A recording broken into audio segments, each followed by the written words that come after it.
This is Pre-Shabbos inspiration and meditation. Today is Friday, the 31st of January, and it's the second day of the month of Shvat. So we do a bit of a wrap up for the week and share some words of inspiration, getting ourselves in the zone of Shabbat. So this week, again, there was some anti-Semitic incidents in Sydney, again, sort of instilling a bit of fear and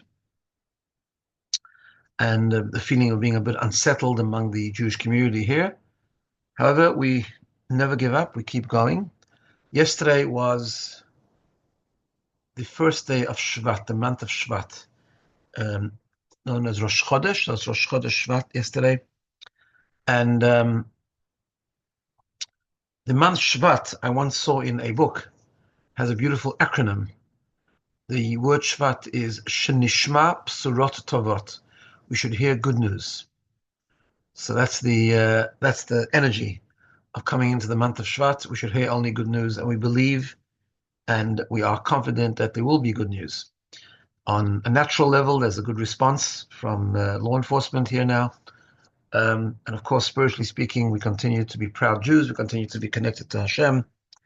And the main thing is we try not to have fear. Fear is debilitating. Fear is what our enemies want. Fear is paralyzing. And we need to overcome that and have faith and emunah bitachon and move forward as proud Jews, do whatever we need to do in the responsible way, but have that emunah that it's going to be okay and we're going to be fine. Of course, that's connected to something at the beginning of this week's weekly Torah portion, which is Parashat Bo, where God is in home stretch, so to speak, of the plagues, and very soon he's going to redeem the Jewish people from Egypt, as happens later on in the Parsha. But in the beginning, Paro is getting extremely agitated, extremely upset with the Jewish people. Paro's government and cabinet is getting upset with him. Why he's not acquiescing to the demands of the Jewish people, because the infrastructure of Egypt is being dismantled. And it's all very sort of shaky. And God says to Moses, Bo el Paro, come to Paro, come to Paro. And he tells him what to tell him, and Moshe goes and he warns him about the third to last plague, the plague of locusts, and so on. And the commentaries ask the question, why Bo el Paro? Why come to Paro? The grammar is somewhat, or the usage of words is somewhat puzzling. It would be normal to say, God to say to Moshe Rabbeinu, Lech el Paro, go to Paro. Go to Paro and give him the following message, or give him a message, whatever the case is. It doesn't say, it says, Bo el Paro, come to Paro. And of course, the commentaries answer, at this stage, Paro was becoming very scary. It was very overwhelming. And Moses kept on having to go back to the lion's den, so to speak, and Paro, in his extreme state of agitation and anger, could have really just harmed Moshe Rabbeinu. And God says to him, don't be afraid. Bo el Paro, not go to Paro, come to Paro. I'm with you. I'm with you every part of the way. I'm accompanying you. I'm with you. I'm embracing you. And I think it's an eternal message. We enter into times of challenge. We have challenge, whether it's communal or personal. We don't know why challenges happen. We don't know the meaning of them, but we do know that God is with us. Bo el Paro. God says, come with me. You can do this. You can confront this. You can navigate it, and you can become stronger people through it. And that's the concept of God saying to us, Bo el Paro, come to Paro. Before I share with you another interesting insight, I just want to share with you something that I've been reading lately. I've been reading a book called The Collapse of Parenting.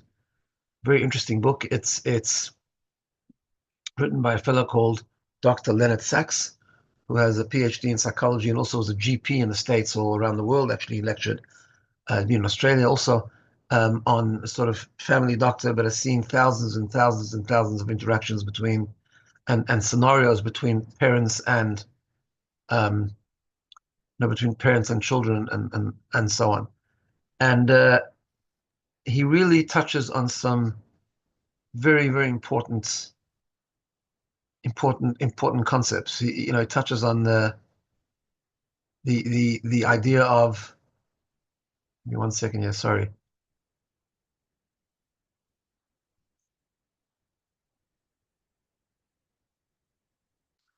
He touches on the importance of the the values that parents used to have that were more traditional, and how that's so changed and been corrupted and been destroyed, where sort of parents want to be friends with their children and be over gentle with them and sort of never be able to say no and so on. It's a very interesting and easy read. I think it's very important, and it's certainly in line with Jewish thinking, and really, really valuable. So I just recommend it. It's called The Collapse of Parenting by Dr. Leonard Sachs. Now I want to share with you a very interesting concept and insight I find very inspiring and very empowering, coming from this week's Torah portion. This week's Torah portion, we have the last 3 plagues. There were 10 plagues. In fact, a little interesting thing, just to digress for a moment, is that the name of the parsha this week is Bo, Beit Aleph. And in Hebrew, everything has a gematria, numerical value, and the numerical value of the parsha is 3, because there were 3 plagues to go before God redeemed the Jewish people. But the third to last plague was the plague of locusts, which was very damaging to the agriculture infrastructure of the Egyptians. And then the second to last one was darkness.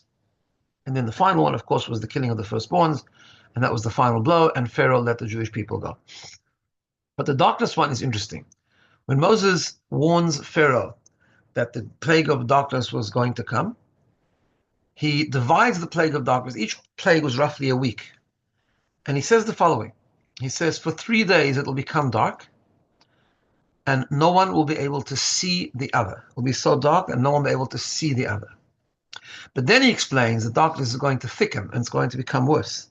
And in the next 3 days, it will be so bad that the darkness will actually become sort of a tangible thickness, that not only won't people be able to see each other, they will be completely stuck in whatever position they were in. It was so thick around them that they weren't able to move. It says, Lo kamu ish mitachtav, no one was able to get up from their place, no one was able to move around, became completely stuck. And the commentaries asked the question that every other plague was just whatever it was. If it was lice, it was lice for a week. If it was blood for a week. If it was boils, it was boils for a week. It's only when it comes to the plague of darkness, where the plague gets divided into 2. That the first 3 days is just dark, so you can't see you can't see each other. And then it becomes thicker the next 3 days that you can't move. Why wasn't it the same the entire week? And there was a great Hasidic rabbi called the Chidushe Harim. And he was the first leader of the sect of Hasidim called the Gura Hasidim in Poland.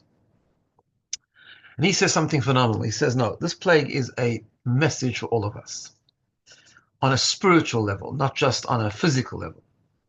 He says, what happens is often, lo ra'u ish et achiv. People do not see each other. They don't notice each other. They don't learn from each other. They don't embrace each other. They don't care for each other. They don't have empathy for each other. That we wrapped sort of in ourselves, and we don't see the other. The world is so built on the ability to see the other. Connections, relationships are the basis, the critical foundation of the human experience. And he says what people need to understand is that when we put ourselves in a situation that our ego is such that we just are wrapped around our own agenda, we don't see each other. That's part one. What that leads to is that we can't grow ourselves either. We become completely stuck, not only in the sense that we can't see other people, but we can't even see our own progress. We become stuck in our paradigm. We become stuck in where we are. That he says we don't have the ability anymore to grow. We can't improve. We can't change our thinking. We can't look at things differently. Why? Because we can't see other people. If you can't see someone else, ultimately you can't move yourself. So therefore the first 3 days is this plague. And it's a plague. It's a spiritual, psychological, emotional plague. The first plague is that you can't. The first part of the plague is that you stop seeing other people, stop noticing and being empathetic to other people. What that results in, you become so stuck in yourself that you can't move yourself either. You can't see your own progress and your own improvement. Because relationships give us the ability to grow ourselves. This is what often is so missed and people don't understand. When we see the other, when we entertain the other's perspective, we expand ourselves, we learn from each other, and that becomes the tool and the basis to improve ourselves. So relationship is about giving, it's about seeing the other, but actually the truth is that we gain. I mean, this is true on all levels. Even the Talmud says when someone teaches, there was a great sage who said, I've learned a lot from my teachers, I've learned a lot from my friends, but the most I've learned from my students. Because students are people you teach, but the students are people you have to really see, you have to be able to care for, you have to be able to understand their needs. And when you care for them, you grow yourself, you learn more yourself. That's true with marriage, it's true with all relationships, it's true with everything. When we see each other, we're able to grow ourselves. It's giving and it's respecting and it's giving of ourselves and sometimes putting ourselves to a side. But we really have to understand that we actually gain the most, because then we grow ourselves, we become stronger ourselves, and we expand our own paradigm to such a degree that we're able to embrace and entertain things that we weren't able to entertain before. And that's how we really, really grow. And coming into Shabbat, really, it's a good time to think about that. Shabbat is a time of connection. Shabbat is a time where we sit down with other people for the Shabbat meal, hopefully. And sitting down with other people doesn't only mean sitting in the same physical space, but it really needs to mean to see the other, to understand the other, to inquire and to care for the other. Shabbat is also a time, as we said last week, a time of being rather than doing. Doing is something we do for ourselves, but being means we sort of reflect a little bit. And therefore, just to give a bit of thought to that, as we come into Shabbat, a time hopefully of calmness, a time of menucha, a time of reflection, a time where we just stop a little bit, disconnect from the world, and perhaps just think about it. Think about how's my week been? How did I notice? Did I notice other people, or I just wrapped up in my own agenda, my own treadmill of achievements and accomplishments? Can I see the other? Do I talk to the other? Do I connect to the other? Connection, of course, in a deep space, in a deep level. And that's perhaps as we come into Shabbat and we light candles. That's the first mitzvah we do in lighting candles. Of course, candles should be lit on time. And we light the candles, ushering in the light of Shabbat. Candles, flames, are the opposite of darkness. Opposite of darkness. Darkness is when we stop seeing the other. Light means it becomes bright. We have clarity. We notice what's happening around us, and we notice people. And perhaps when we light the Shabbat candles and we say a prayer, the women who light the Shabbat candles say a prayer for their family, for their children. Think about seeing others, being not in the dark, noticing others, noticing what they need, noticing how they're feeling, noticing their emotions, and creating deep connections. So that's my thought for this week. That's my thoughts going into Shabbat. And I want to wish everyone a Shabbat Shalom.